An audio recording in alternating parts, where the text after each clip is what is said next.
సర్పంచ్ పెద్ద ఆయన సాయిరెడ్డి 85 ఏళ్లు ఇదే రేవంత్ రెడ్డి కోసం మన ఎలక్షన్ లో కూడా తిరిగిండు, ఓట్లేయించిండు.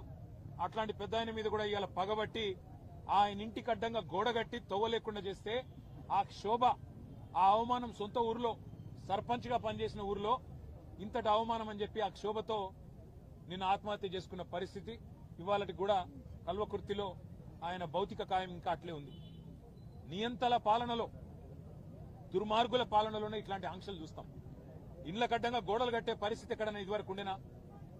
మేం లేదా ప్రభుత్వంలో 10 ఏళ్లు ఎన్నడన్నా ఇట్లాంటి వార్తలు విన్నారా? సొంత ఊరైతే, సొంత కాన్స్టిట్యున్సీ అయితే నీ సామ్రాజ్యమా? నువ్వేమైనా రారాజువా? నువ్వేమైనా చక్రవర్తివా? లేక 1000 ఏళ్లు బతకనికి వచ్చినవా? సొంత ఊరైతే, సొంత నియోజకవర్గం అయితే నేను ఆడింది ఆట, పాడింది పాట అంటే నువ్వు నియంత కాదు, నువ్వు చక్రవర్తివి కాదు రేవంత్ రెడ్డి. నీలాంటి వాళ్ళు చాలా మంది కొట్టుకపోయినారు, నువ్వు కూడా కొట్టుకపోతావు.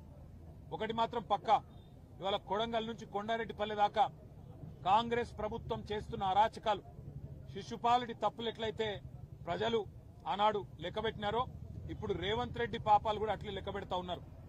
భూ కుంభకోణాలు, ఫార్మా విలేజ్ల పేరిట చేస్తున్న దౌర్జన్యాలు, పేద గిరిజన రైతుల మీద, వారి కుటుంబాల మీద అర్ధరాత్రి బందిపోట్లను పట్టుకునేటప్పుడు పోయినట్టు 100 మంది పోలీసులు పోయి దాడి చేయడం, విచ్చలవిడిగా అధికారం ఉంది కదా అని చెప్పి ఇవాళ సాయిరెడ్డి గారు గాని, అనుముల గురవారెడ్డి గాని ఆత్మహత్యలు చేసుకునే విధంగా వారి మీదకి ఒత్తిడి తెచ్చి సొంత గ్రామంలో చేస్తున్న అరాచకం, ఇవన్నీ కూడా పాపం పండే రోజు దగ్గరలోనే ఉన్నది.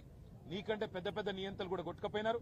కానీ నిజంగా కూడా ఇవాళ పట్నం నరేందర్ రెడ్డిని కలిసిన తర్వాత చాలా గొప్పగా అనిపించింది మా అందరికీ.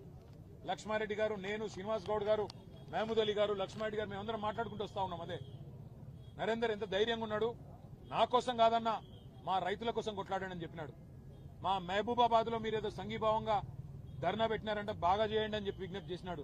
రాష్ట్రంలోని గిరిజనులందరికీ తెలిసేటట్టు మా గిరిజనుల పంచాయతీ, మా పేదవాళ్ల పంచాయతీ, రాష్ట్రంలో ఏ ఒక్కరికి అన్యాయం జరగకుండా చూడండి అని చెప్పి మాకు ధైర్యాన్ని ఇచ్చి, మాకు ఉత్సాహాన్ని ఇచ్చి, నాకేం కాదు మీరు ధైర్యంగా ఉండండి అని చెప్పి మాకు కొత్త ధైర్యం చెప్పినాడు.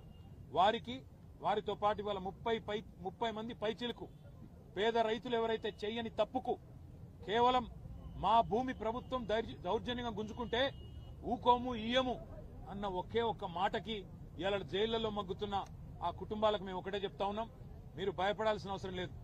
మీ వెనుక కేసీఆర్ ఉన్నాడు. తప్పకుండా న్యాయం ధర్మం గెలుస్తుంది.